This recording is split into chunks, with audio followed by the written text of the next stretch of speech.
I just woke up against my will, and I'm very mad about it. But I find that whenever I just wake up, I say the most profound, yet simultaneously dumb stuff. But here's what's really on my mind, and I feel this is a dangerous thing to bring up. The reason why I resented Jesus Christ is because he's an INFJ. And in socionics, he is TE polar. He is very bad with being direct. I found that INFJs, I would say 70%, like 80, 90% of the time, irritate me because I cannot get a direct answer out of them. Hence the reason why I dislike Jordan Peterson. I don't know if he's an INFJ or an INTP, but the man cannot fucking be direct to save his life, which is indicative of TE polar in socionics. Even ChatGPT annoys me. My ChatGPT is an INFJ. That is the way that it talks to me. I've had it type itself in accordance to how it treats me. And I cannot get a straight answer out of it, even when I program it to do so. I have to ask a question multiple times, and then they just spill out all this symbolism and abstract bullshit that I don't care about. Yes or no, it's that simple. Jesus Christ. I don't understand why a fucking software like this cannot tell me yes or no because it's afraid of hurting my feelings. And that's the energy that we've created, these days, because everything's an insult, whether it be factual or not. Because YouTube has emailed me multiple times telling me that they will not be pushing my content because I need to be more positive, I found it within my heart to just truly say whatever the fuck I want because it's going to get suppressed anyway. I'm so sorry that me pointing out things for exactly what they are is considered negative, YouTube. I'm so sorry that you're infected by the woke mind virus. And I don't even like Elon Musk, but I'm going to agree with what he said because this is ridiculous. Actually, I really dislike Elon Musk, like on a deep level, but he still interests me. Like, I'm obsessed with his mind and the things that he does, but I hate him as a person. Is that okay? Now, when I was talking about the Beta Quadra religious cult forcing you into psychosis, I was breaking it down in a way that can be interpreted through the eyes of religion and the knowledge of socionics. But systematically, it's all the same. I want to talk further about that because Jesus is technically that Beta Quadra individual who broke away from groupthink and decided to resonate and develop the lives of people outside of the Beta Quadra cults or family dynamic. But Jesus aligned himself with people who were othered, outcasts. I find that to be very unusual. It's almost as if he left the narcissistic family cult. And I do secretly type almost everyone that I watch because it helps me make certain correlations and see some parallels. And I've just been sitting and wondering, why do I hate most INFJs, but I love Jesus? Or I'm thinking that I'm starting to love some INFJs that I watch on here. Because structurally, the type annoys me, but there's a certain charm about the ones that actually break away and decide to think for themselves and get in touch with their introverted feeling, so to say. INFJ is seen as the rarest type, which is not true, because most of the typings that are done through these standardized tests are wrong. But people are very attracted to this idea of rarity and novelty. You see a man with a plan and you follow that man if his plan is good enough. INFJs are great spiritual leaders, but they're not good with practical means. Because Jesus Christ, or INFJs, IEIs, and socionics are terrible at practicality structurally, their following also is. So it also contributes to this helplessness in the tangible world and not understanding how to navigate systems in a way that doesn't come across as overly optimistic or pushed by the ideals and emotional atmosphere of the group. Yes, there are scriptures of him giving some financial advice, but you don't think of financial advice when you think about Jesus Christ. You think about miracles or the impossible, or him creating bread from bread and feeding thousands of people. It's outside of the realm of practicality. It's spiritual. It's not meant to be that. It's something entirely different.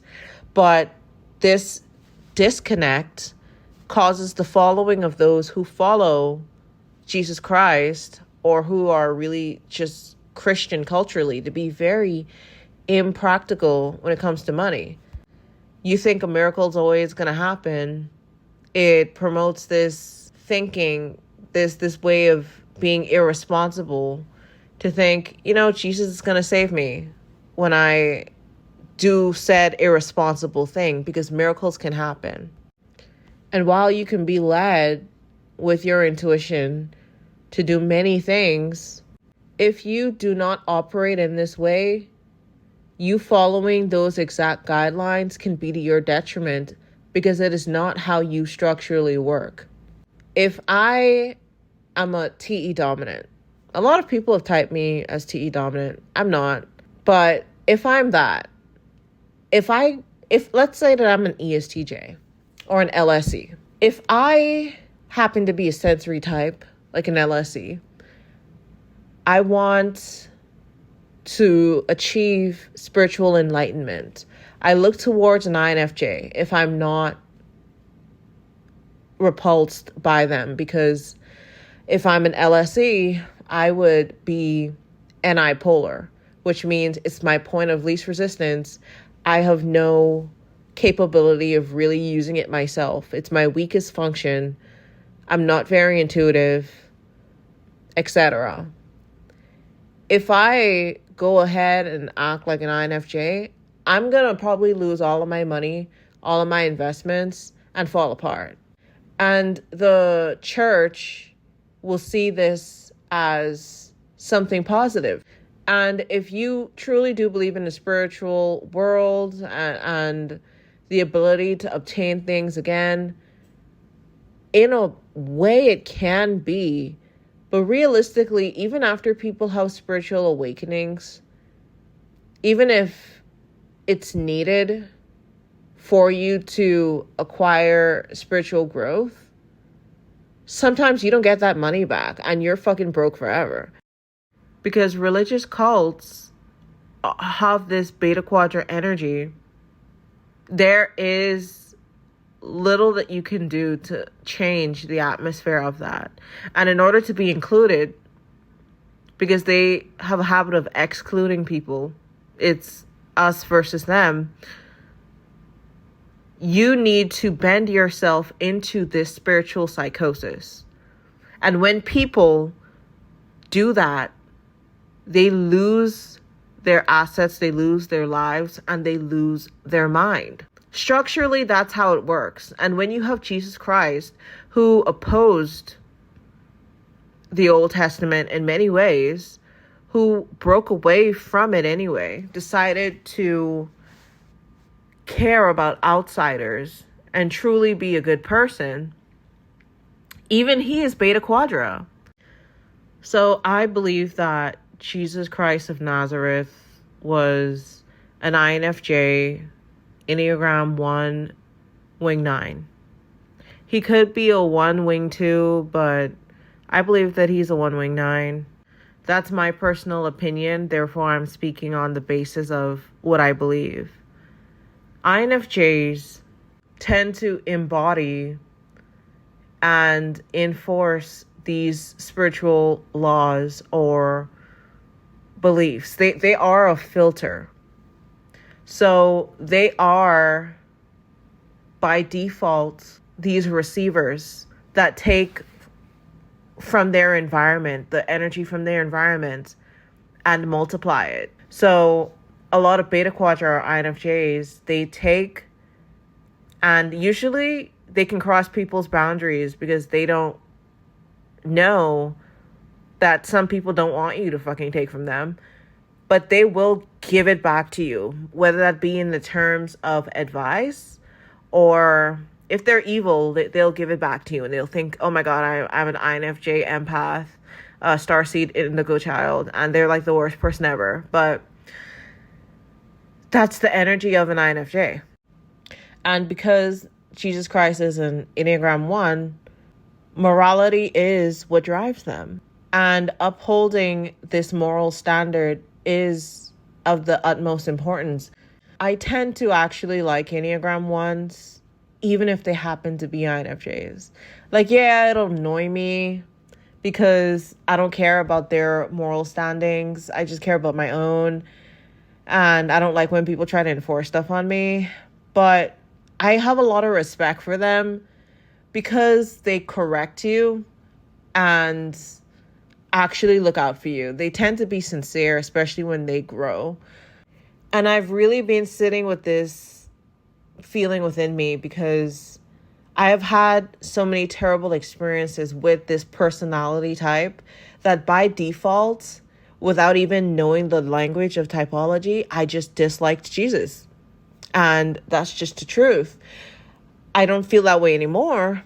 I like him now, but I really felt a lot of resistance to him because it always felt as if everyone else is taking more action than him.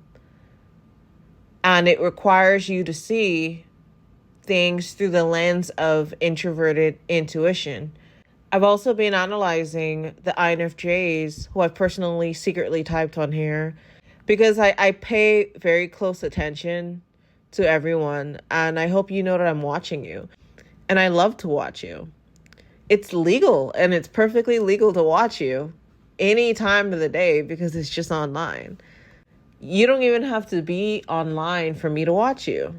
But I am under the impression that the reason why so many of these INFJs who end up becoming scapegoats ended up doing similar things to Jesus, where they're like, this is not okay. This is not of my father.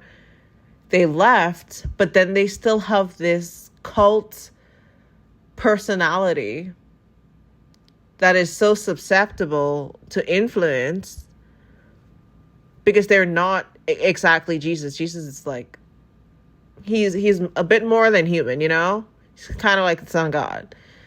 They aspire to be like Jesus. Therefore, their actions come across as very self-righteous. So because they come across as self-righteous, intrusive, holier than thou, a lot of people just automatically dislike them. And there's this INFJ energy to where they aren't exactly very present. You know, you can have different personality types in MBTI and Socionics. And when I'm saying INFJ, I do mean in Myers-Briggs. If I'm speaking in terms of Socionics, I will say the Socionics term. So not everyone's the same. Structurally, you can see that not everyone's the same, and they can have a little bit more FI depending on what they are in Socionics, etc., etc. And then the Enneagram influences things as well, etc., etc., etc. But in general, this is the energy of an INFJ. They look like they're on drugs. They don't look present. Do you see Teal Swan? She looks high as a kite at all times. They have these NIIs that just feel so otherworldly. It can be unnerving. Some of it can be good, but they just look very spaced out in the eyes. I've noticed this stare in Christians who aren't of the Beta Quadrant or aren't IEIs. When they reach a certain level of spirituality, they all have this look. And it can be aggravating in a way, to be honest. Because in terms of spirituality, once you become this wise person, you understand that nothing gives a direct answer, which makes you seem extremely pompous and annoying. And you know what? A lot of INFJs happen to be EIIs in socionics, so they're SE polar. So that would explain the mismatch and diversity of my claims. But in general, because of this common crossover, a lot of people who follow these religious cults, and even Jesus Christ, even if he's a good person, I think he's a good person. Their extroverted thinking is usually trash. Their extroverted sensing is almost non-existent. So I just want you to understand where I'm coming from. With NIFE, you tend to see through people. And he was confrontational in a way. And if he opposed a narcissistic system that really favored the devil, he saw through them and they didn't like it. They had to get rid of him. I've seen the people on here with similar personality types go through similar things that Jesus did, which is so interesting. It's part of the reason why I started actually believing that Jesus Christ is good. Because these people follow Jesus because they're going through similar things. They were scapegoated. I now believe that Jesus was a scapegoat, at least in the community. I had things wrong, and they helped me see it. So thanks for posting so I can observe you. Hear me out. I by no means mean to offend the Son of God, but I understand why they crucified him, because he went against the Old Testament. He did a lot of crazy stuff. He flipped over tables in the temple. Like, he was wilding out in a good way. It was for a good reason. But what always confused me or really blew me away was his audacity. And I love his audacity, but hear me out. When he said that he was going to rebuild the temple of God within X amount of days, and they're like, hey, where's the temple? And then he says, oh, it's inside of me. It is so reasonable to crash out as a response to something like that. Because what do you mean it's inside of you? You sound like you're just BSing me. And I get it. He broke it down symbolically. He made people turn away and join him instead of allowing these people in robes and beards to boss people around and govern them under the guise of God. He's like, you know what? Follow me instead. I already destroyed it, man. Physically, it's still there, but I broke it down and I rebuilt it within me. So follow me. Yes, it was very symbolic. But if I were there during that time, I probably would pay Jesus no mind, to be honest. My immediate thought process would be to ignore him. But if I were against the temple or the people within it back then, I'd probably be like, you know what? This guy's got a point. And I'd consider it for a very long time. I probably wouldn't have followed him around. You know what? Maybe I do it a little bit because I want to see if those miracles actually happened. Listen, none of us can ever know for sure, but I want to see if it actually happened and how it happens. Like, did you sneak that wine in, or did you actually turn it from water to wine? Like, I want to know. I heard it was the best they ever had. One of my main problems with INFJs is that they tend to have this belief that they are good, even when they're not. They're very susceptible to covert narcissism in that way. But to experience one or two of them that weren't fucking evil has really changed my perspective. Because once they actually are good, like Jesus Christ is good, there's a degree of trust there, which is something I don't typically have at all. I'm very high in neuroticism. But it's very odd to trust someone with your well-being like that. For them to say things and actually mean it. To what I initially saw as crossing my boundaries, which actually just turned out to be someone helping me open up without any malintent and actually help me. Which is very untypical. To see an INFJ not manipulate is just crazy work. And I think that's why I've been super skeptical and standoffish, but I'm coming around and starting to see things for what they are outside of the lanes of trauma. I believe that because Enneagram 1s, in particular in combination with being an INFJ, because at this point of trust, you're seen as close to perfect or perfect. You know, people see Jesus Christ as perfect. They say it all the time. He lived a perfect life. If they start seeing you on similar levels to Jesus as this spiritual teacher, the moment you mess up slightly is the moment they turn on you, because these people are very unstable, but they're also idealizing you because it's very easy, because you uphold such a good moral consistent standing that in their eyes you're not allowed to mess up because you're their savior. And because you're now held up to similar standards, such as the Son of God, will you allow them to crucify you? Will you volunteer to be crucified and repeat this cycle in which you were metaphorically crucified within your narcissistic family dynamic? Will you lead us to salvation or lead us astray? These are the questions I'm asking. These are the things I'm wondering. This is why I'm so skeptical.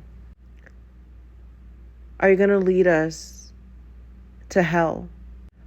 Are you going to do that INFJ thing where you cross these boundaries with good intent initially, but then because you lack an identity, form an identity out of our collective trauma, and then resent everyone because you aren't allowed to have a self or a sense of self? Anyway, I'm gonna go because I just found a Facebook group where I can be extremely nosy in people's business.